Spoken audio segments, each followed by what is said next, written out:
යාළුවනේ කොහොමද ඔයාලට ඔන්න අලුත් කතාව තමයි අරගෙන ආවේ. ඉතින් කතාවේ රසවත් බව ගන්න ස්කිප් නොකර බලන්න යාළුවනේ මොකද ටික ටික තමයි කතාවට එන්නේ. ඉතින් සබ්ස්ක්‍රයිබ් කරලා නැත්නම් channel එකත් සබ්ස්ක්‍රයිබ් කරලා ලයික් එකකුත් දාන්න යන්න. කතාවට යමු. අපේ ගෙදර ඉන්නේ අම්මයි තාත්තයි මමයි. තාත්තා ප්‍රයිවට් ආයතනයක තමයි රැකියාව කළේ. අම්මා ෆ්‍රී ස්කූල් එක ප්‍රින්සිපල් කෙනෙක්. අම්මගේ තාත්තගේ එකම දරුවා උණු මට එයාලගේ ආදරය රැකවරණය නොඅඩුව ලැබුණා. අපේ ගෙදර පිහිටලා තියෙන්නේ ඇමිලිපිටිය ප්‍රදේශයේ ලස්සන සුන්දර ගමක. අපේ ගෙදර පිටිපස්සෙන් කුඹුරු යායකුත් පිහිටලා තිබුණා. මම දෙවෙනි සැරේ ඒ ලෙවල් කරන නිසා සතියට දවස් 3ක් හෝ 4ක් දවසෙම ක්ලාස් යනවා. හවස් කාලයයි අනිත් දවස් ටිකයි මට ෆ්‍රී. මම ඉන්නේ ගෙදර තියෙන පිටිපස්සෙම කාමරේ. අම්මයි තාත්තයි ඉන්නේ මගේ කාමරේට ගොඩක් එහායින් තියෙන කාමරේක. ඉතින් ඒ නිසා මම මගේ කාමරේ හරිම නිදහසේ තමයි හිටියේ. රෑට ගොඩක් වෙලාවට නිදාගන්නේ සැහැල්ලුවෙන්. මොකද මං සතියට දවස් 3-4ක් වත් යම් ඉන්ටර්නෙට් එකේ අමුතු වීඩියෝ නරඹා හෝ කියවා ලිහිල් තමයි නින්දට යන්නේ. ඉතින් අපි දැන් ඉන්න ගෙදර පදිංචියට එන්න කලින් අපි හිටිය ගෙදර තියෙන්නෙත් අපි දැන් ඉන්න ගෙදර ඉඩමෙම. ඉතින් ඒ ගෙදර සාලේ කුසියයි තව එක කාමර දෙකකුයි තමයි තියෙන්නේ. ඉතින් ඒ ගෙදර අපි රෙන්ට් එකට දීලා තමයි තිබුණේ. මුලින්ම නතර වෙලා හිටියේ වැඩි වයසක් නැති කපල් එක්කයි. එයාලගේ පොඩි බබෙක් හිටියා අවුරුදු 3ක වගේ. ඒ අක්කා නම් රැකියාවක් කළේ නෑ. අයියා නම් වැඩ කළේ බැංක් එකේ.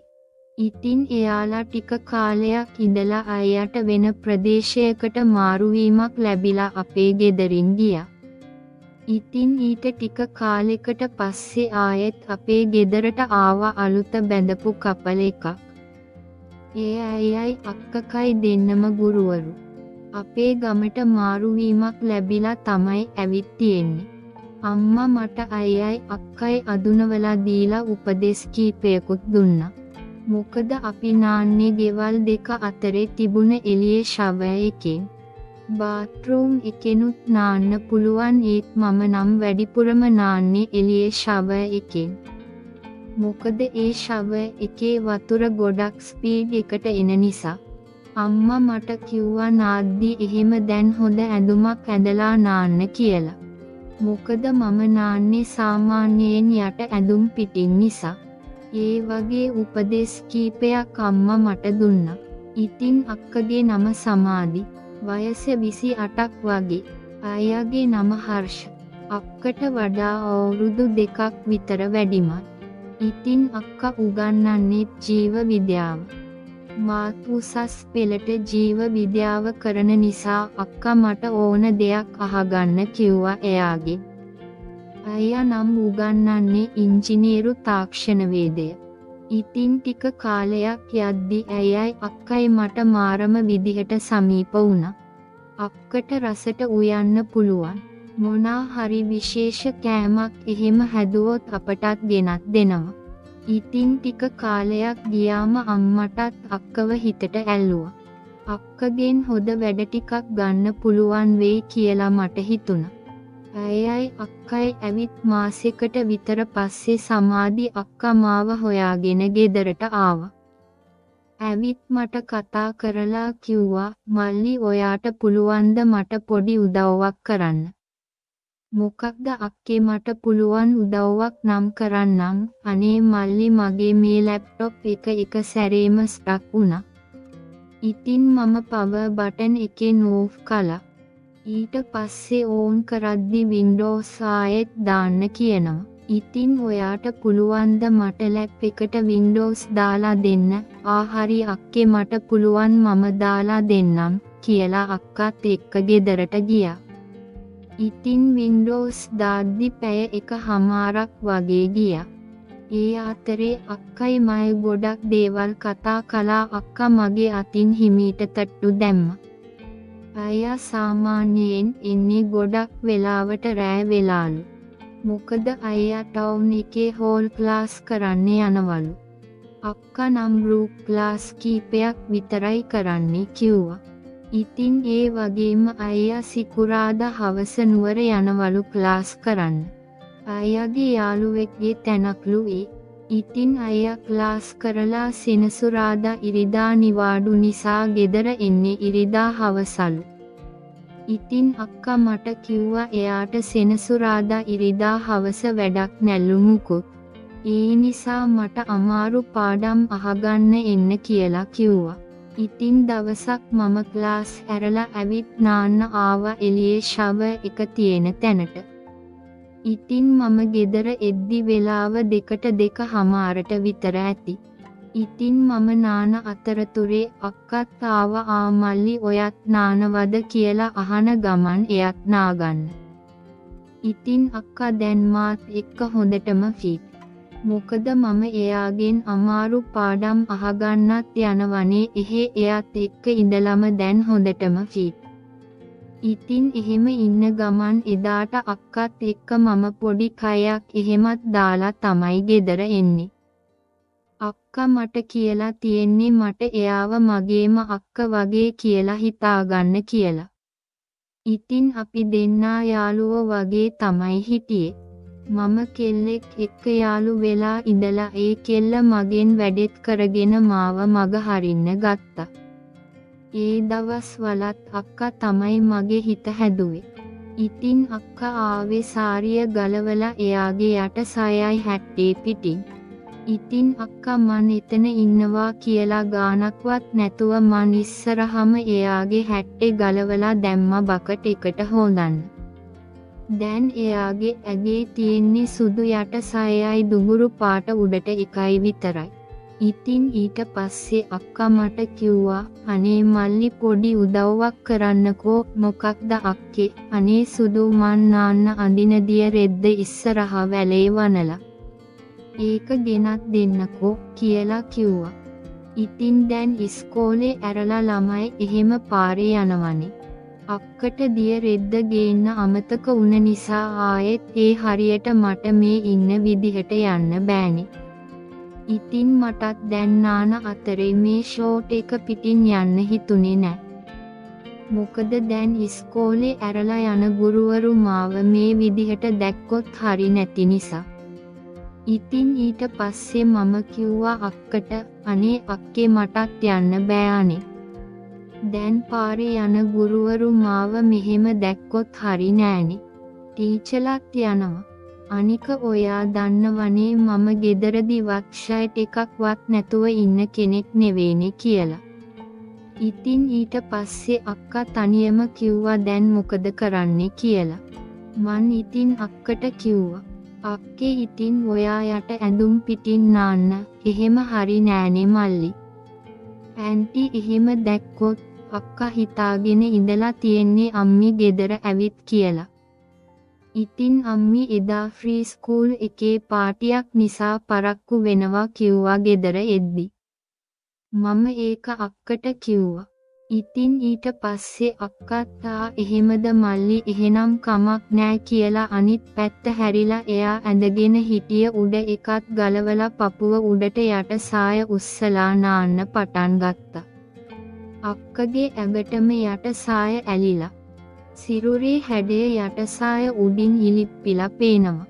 ඉතින් මාත් කට ඇරගෙන හැමදේම අමතක වෙලා වගේ අක්කා දිහා බලාගෙන හිටියා. ඉතින් අක්කා නාන ගමන් මන් එයාගේ ඇඟ දිහා බලනවා දැකලා වතුර ටිකක් අතට අරගෙන ගහලා මොකද කියලා ඇහුවා. මාතා නෑ අක්කේ අක්කා මෙහෙම හරි ලස්සනයි කියලා කිව්වා. අක්කා ඊට පස්සේ අනේ උඹට මං කියන්නේ ලස්සන කියලා අක්කත් ෂවර් එකෙන් අයින් වෙලා ආවා සබන් ගන්න. මගේ ඒ වෙද්දි යම් වෙනසක් සිදු වී තිබ්බේ. අක්කා ඒක දැකලා අමුතු බැල්මකින් මන් දිහා බලලා පොඩි හිනාවක් දැම්මා. මාත් ඉතින් ෂේප් එකේ ඒක වහගෙන ආයෙත් නාන්න ෂවර් එක යටට ආවා. ඉතින් අක්කා සබන් ගන්න පටන් ගත්තා. අක්කා එයාගේ පපුවේ මුළු ඇගේමයි සබන් ගාලා හොඳට අතුල්ලන්න පටන් ගත්තා. මට ඒක දැකලා තව හොඳට කල්පනාවෙන් වුණා. ඉතින් ඊට පස්සේ මාත් ඉක්මනට නාලා ෂේප් එකේ කලිසමයි ෂර්ට් එකයි දාගත්තා. ඉතින් අක්කා මට කියනවා මේ මල්ලි හොඳට ඔයාගේ ඔය කොණ්ඩේ හොඳට පිහිද ගන්න හරිද? නැත්නම් ඔයාට හවසට කැසීමක් ඇති වෙන්න පුළුවන් කොණ්ඩේ හොඳටම වවාගෙන ඒක කපන්නෙත් නෑනේ ඉතින් කියලා අක්කා මට කිව්වා. මාත් ඉතින් ටවල් එකෙන් හොඳට කොණ්ඩේ පිහිදා ගන්න ගමන් දැන් ඉතින් ඉස්කෝලේ යන්නේ නෑනේ අක්කේ කියලා කිව්වා. ඉතින් ඒ අතරේ අක්කත් නාලා ඉවර වුණා. ඉතින් අක්කා කිව්වා මල්ලි මන් මේ විදිහට නෑවා කියලා කාටවත් කියන්න එපා හොඳේ. ඇන්ටි එහෙම දැනගත්තොත් හරි නෑනේ. මේ පේනවනේ ඔයාට මුළු ඇඟම පේනවා මේ යට සායට. ඒ කියන්නේ මන් දැක්කට කමක් නැද්ද? ඔයා ඉතින් දැන් මගේ මල්ලියනේ ඔයා දැක්කට කමක් නෑ. ඇන්ටි උනත් මේ විදිහට නාන්නේ නෑනේ. දියරෙද්දක් ඇදලනේ නාන්නේ කියලා කියන ගමන් කළු පාට උඩට එකක් ඇඳලා දම් පාට බ්ලවුස් එකක් ඇඳගත්තා. ඊට පස්සේ කළු පාට යට සායක් ඇඳලා කළු පාටම ස්කර්ට් එකක් ඇඳගත්තා.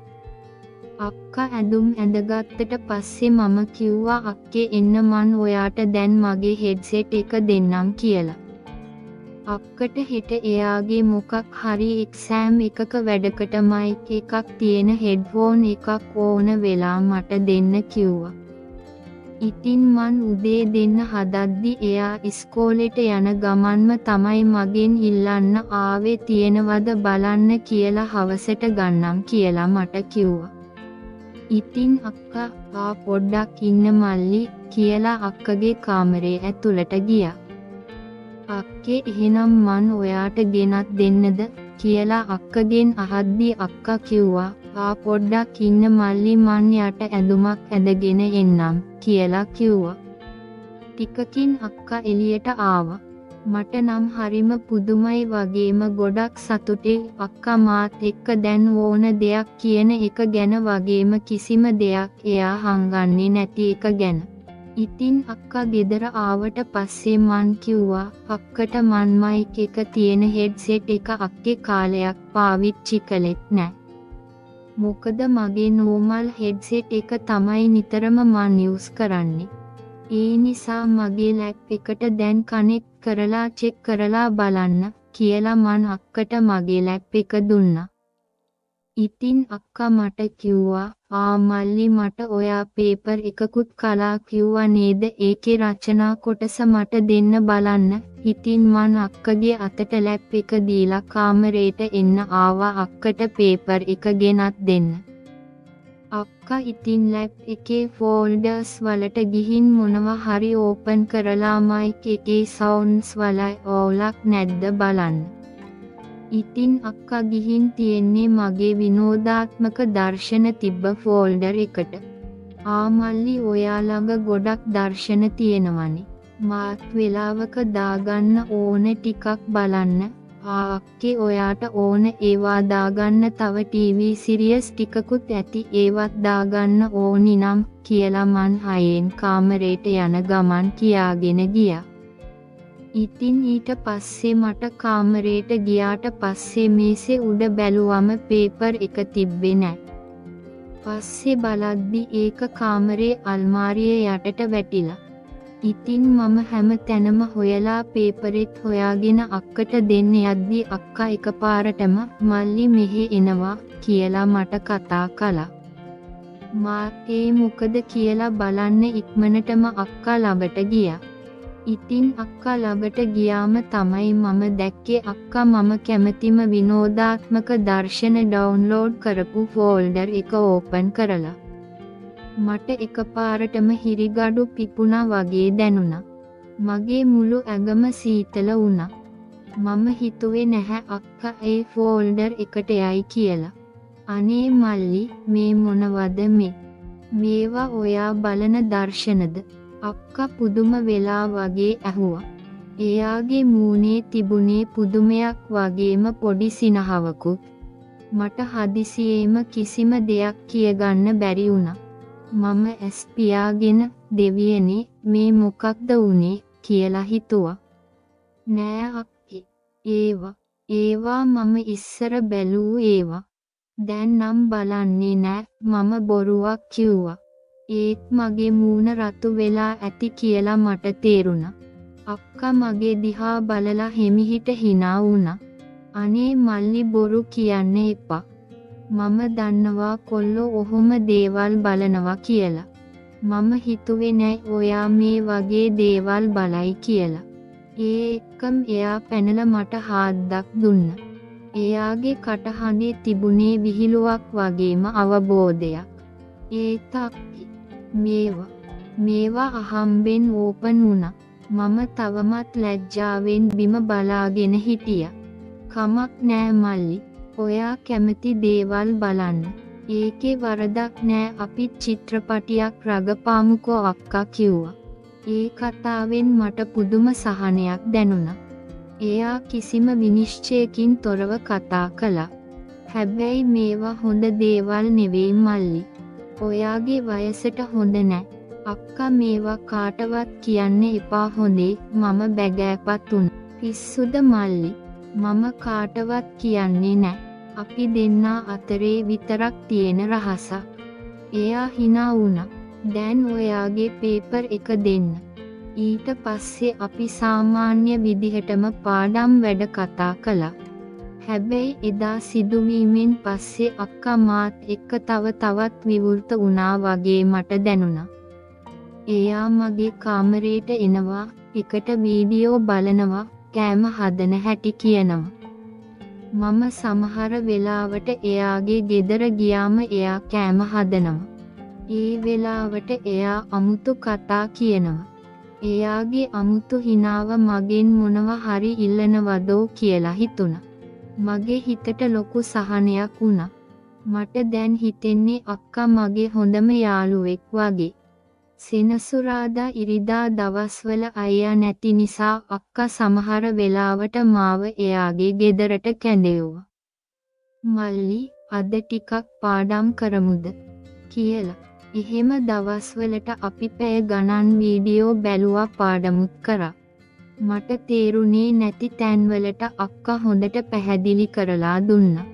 එයාට ජීව විද්‍යාව ගැන පුදුම දැනුමක් තිබුණා. පාඩම් කරලා ඉවර වුණාම අපි එකට තේ බීලා අයෙත් වීඩියෝ බලනවා. ඒ දවස්වලට ගෙදර කවුරුත් නැති නිසා අපි දෙන්නා හරිම නිදහසේ හිටියා. දවසක් සෙනසුරාදා දවසක අයියා නුවර ගිහින් අක්කා මට කතා කළා. මල්ලි අද ක්ලාස් නැත්නම් එන්න අපේ ගෙදරට. මම අලුත් වීඩියෝ එකක් ඩවුන්ලෝඩ් කරලා තියෙන්නේ. එකට බලමු. මම කිව්වා හා අක්කේ මම එන්නම් කියලා. එදා මම එයාගේ ගෙදරට ගියා. අක්කා සාලෙට වෙලා රූපවාහිනිය බල හිටියා. මම ගියාම අනේ මල්ලි එන්න මේක බලන්න කියලා කිව්වා. මම එයා ළඟින් වාඩි වුණා. අපි දෙන්නා චිත්‍රපටිය බලන්න පටන් ගත්තා. ඒක හරිම අමුතු ආදර කතාවක්. ටික වෙලාවක් යද්දි අක්කා මගේ පැත්තට ටිකක් හේතු වුණා. එයාගේ කොණ්ඩෙන් ආවේ හරිම සුවඳක්. මට පුදුම විදිහට සුවයක් දැනුණා. මම එයා දිහා බැලුවා. එයා හිටියේ වීඩියෝවට අවධානය දීලා. තිරයේ චිත්‍රපටයේ චරිත දෙක සමීප වන විට අප අතරද නිහඬ බවක් රජ වුණා. අක්කාගේ හිස මගේ උරහිසට බර වුණා. මට දැනුනේ පුදුම සැනසීමක්. මොහොතකින් එයා හිමිහිට හිස ඔසවා මගේ දෙස බැලුවා. එයාගේ දැස්වල තිබුණේ වචන වලින් කිව නොහැකි ගැඹුරු හැඟීමක්. කිසිවක් නොකියාම අපි දෙදෙනාගේ දැස් එකිනෙක පැටලී ගියා. ඒ මොහොතේ යම්කිසි නොපෙනෙන ආකර්ෂණයක් අපව ලං කළා. අපගේ තොල් එකිනෙකට ස්පර්ශ වුණා. ඒ සිදුවීම ක්ෂණික වුවත් එය අප දෙදෙනාටම අලුත් හැඟීමක් ගෙනාවා. පුදුමයක්, කුතුහලයක් සහ යම් උණුසුමක් මා තුළ ඇති වුණා. අක්කා හිමිහිට ඈත් වුණා.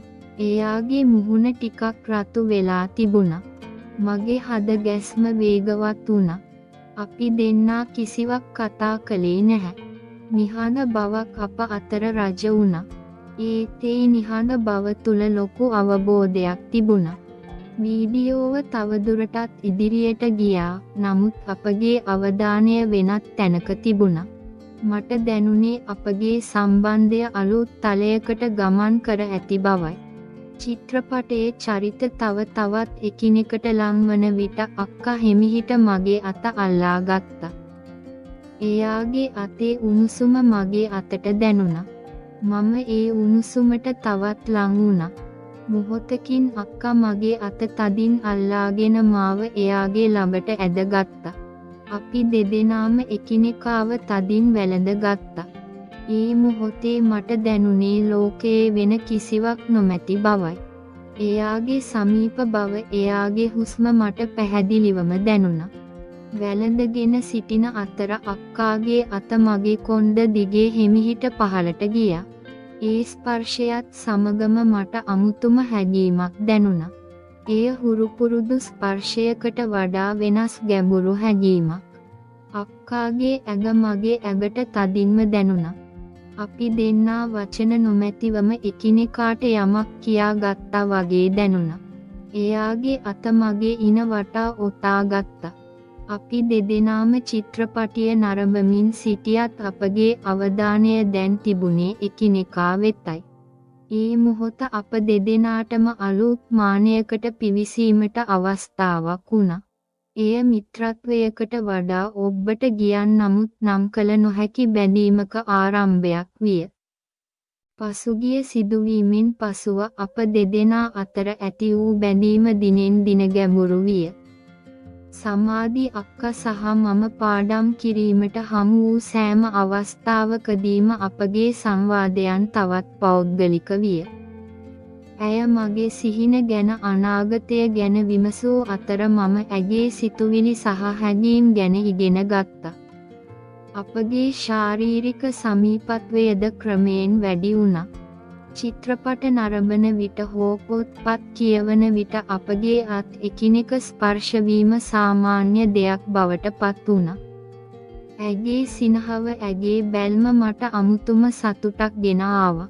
දිනක් අයියා නුවර ගිය සිකුරාදා සවසක අක්කා මට රාත්‍රී ආහාරය සඳහා ඇගේ නිවසට එන ලෙස ආරාධනා කළා. මල්ලි අද රෑට කෑමට එන්න. මම ඔයා කැමතිම කෑමක් හැදුවා, ඇය පැවසුවා. මම සතුටින් පිළිගත්තා. රාත්‍රී ආහාරයෙන් පසු අපි සාලයේ වාඩි වී කතා බහ කළා. වායුගෝලය සාමකාමී හා සුව පහසු විය. හදිසියේම අක්කා මගේ අත අල්ලාගෙන "මල්ලි, ඔයා මට හරිම විශේෂ කෙනෙක්" කියා පැවසුවා. ඇගේ දැස්වල තිබුණේ ගැඹුරු සෙනෙහසක්.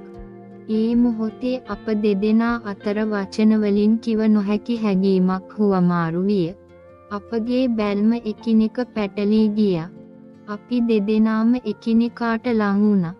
ඒ රාත්‍රිය අපගේ සම්බන්ධතාවයේ නව පිටුවක් පෙරළූ රාත්‍රිය විය. මිත්‍රත්වය සහ සෙනෙහස ඉක්මවා ගිය අලුත් පරිච්ඡේදයක් එතැනින් ආරම්භ වුණා. එය අප දෙදෙනාටම අලුත් අත්දැකීමක් වූ අතර අපගේ ජීවිතවලට නොසිතූ වෙනසක් ගෙන ආවා. ඉන්පසු දිනවලදී අපගේ සම්බන්ධතාවය වඩාත් සමීප විය. අයියා නිවසේ නොසිටින දිනවලදී සමාධි අක්කා මා ඇගේ නිවසට කැඳවා ගත්තා. අප දෙදෙනා බොහෝ විට එකට කාලය ගත කළා. පාඩම් කටයුතුවලට අමතරව අපි චිත්‍රපට නැරඹුවා, එකට කෑම පිළියෙල කළා සහ එකිනෙකාගේ සමාගම භුක්ති වින්දා. අපගේ හමුවීම් වැඩි වැඩියෙන් පෞද්ගලික වූ අතරම් අප අතර වූ බැඳීම වචනවලට වඩා ගැඹුරු විය. කෙසේ වෙතත් මේ ආකාරයේ සම්බන්ධතාවයක් පවත්වාගෙන යාමේ සංකීර්ණතාද අපි ක්‍රමයෙන් අවබෝධ කරගත්තා. අප දෙදෙනාම තේරුම් ගත්තා මෙය දිගුකාලීනව පවත්වාගෙන යා හැකි දෙයක් නොවන බව. එය ආදරයද හුදකලාවද නැතහොත් අවබෝධයද යන්න අපට නිශ්චිතවම පැහැදිලි නැති වුණා. අපගේ ජීවිතවලට යථාර්ථවාදී තීරණ ගැනීමට කාලය එළඹී ඇති බව අප දෙදෙනාටම හැඟුණා. දිනක් සමාධි අක්කා මා සමග කතා කළා. මල්ලි අපි මේ දේවල් නවත්වමු. මේක හරි දේ නෙවෙයි. මම ඔයාට ගොඩක් ආදරේ මල්ලි කෙනෙක් වගේ. මේක අපේ අනාගතයට හොඳ නෑ. ඇගේ වචනවලින් මා තුළ වේදනාවක් ඇති වුවත් යථාර්ථය වැටහුණා. අපි දෙදෙනාම එකිනෙකාට සමු දුන්නා. ඒ සිදුවීමෙන් පසු අපගේ ජීවිත සාමාන්‍ය තත්වයට පත්විය. මට ඉගෙන ගන්න ගොඩක් උදව් කරා. සමාධි අක්කා තවමත් මට හොඳ මිතුරියක් වුවත් අපගේ සම්බන්ධතාවයේ එම අදියර අවසන් විය. ඒ අත්දැකීම මට ජීවිතය ගැන බොහෝ දේ ඉගැන්වූ අතර මගේ හැඟීම් සහ සබඳතා පිළිබඳව ගැඹුරින් සිතන්නට එය අවස්ථාවක් විය. ජීවිතයේ සමහර බැඳීම් ඉතා සංකීර්ණ වන අතර ඒවාට අවසානයක් තිබිය යුතු බව මම අවබෝධ කරගත්තා. එතැන් පටන් මම අධ්‍යාපනයට සහ මගේ අනාගතය ගොඩනගා ගැනීමට වැඩි අවධානයක් යොමු කළා. එම අත්දැකීම මට ජීවිතයේ ගමන් මඟ තේරුම් ගැනීමට උපකාරී වූ වැදගත් පාඩමක් විය.